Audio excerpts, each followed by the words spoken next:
ये encounter basically UP के area में चुका है। जो अवेलेबल इंफॉर्मेशन है हमारे पास, उसमें चौसाना गंगो रोड पे कोई ईंटों का भट्टा पड़ता है, उदपुर भट्टा के नाम से। वहाँ पे जो एसटीएफ मेरठ की टीम थी, हेडेड बाय इंस्पेक्टर सुनील, उनकी टीम के पास कोई इनपुट थी। इसमें एक अरशद नामक एक गैंगस्टर है उनका, जिसपे 1 लाख का इनाम था और वो उनकी कई वारदातों में वांछित था। उसके ऊपर लगभग 20 से ज़्यादा आपराधिक मुकदमे दर्ज थे and he was active not in western UP के अलावा वो दिल्ली और हरियाणा पंजाब के भी कुछ एरिया में एक्टिव था।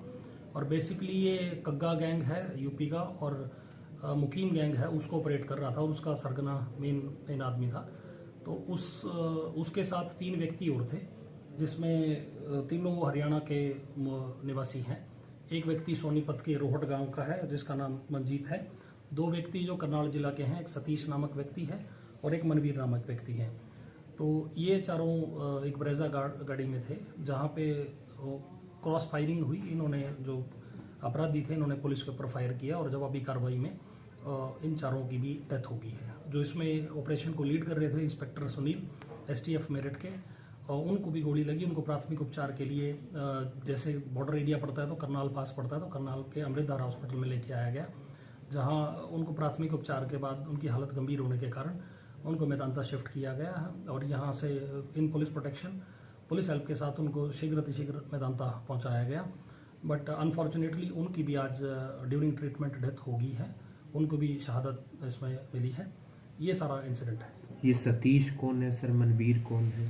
सतीश ये यहाँ मधुबन के पास एक अशोक विहार नामक कॉलोनी है, उसका रेजिडेंट है और करनाल जिला का रहने वाला है। इसके ऊपर भी जैसे हमने आपराधिक रिकॉर्ड चेक किया तो 3 आपराधिक मुकदमे, जिसमें गिरोहबंदी और स्नैचिंग के मुकदमे हैं।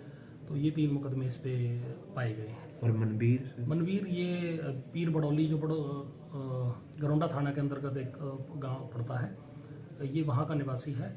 और इसके ऊपर भी 3 मुकदमे हैं, जिसमें किडनैपिंग का भी केस है, प्लस स्नैचिंग का भी मुकदमा है और लड़ाई झगड़े का है।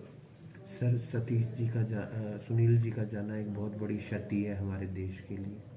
और ये सही है कि जो जवान, ये गैंगस्टर बेसिकली वो हैं जो समाज का एक हिस्सा नहीं होने चाहिए।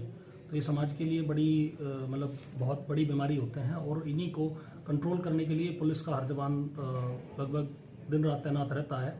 और इसी कोई ये फर्दर अपराध ना करें। अगर इनका नेचर ऑफ ऑफेंस देखें तो सारे ही आपराधिक मामले ऐसे हैं जो बड़े मतलब जघन्य अपराध की श्रेणी में आते हैं। और ये इनके पास जो वेपन्स बरामद हुए हैं, कार्ट्रिजेस बरामद हुए हैं, वो स्पष्ट पता करता है कि भाई इसमें कोई ना कोई ऐसी बात है कि समाज के लिए ज़रूरी नहीं है।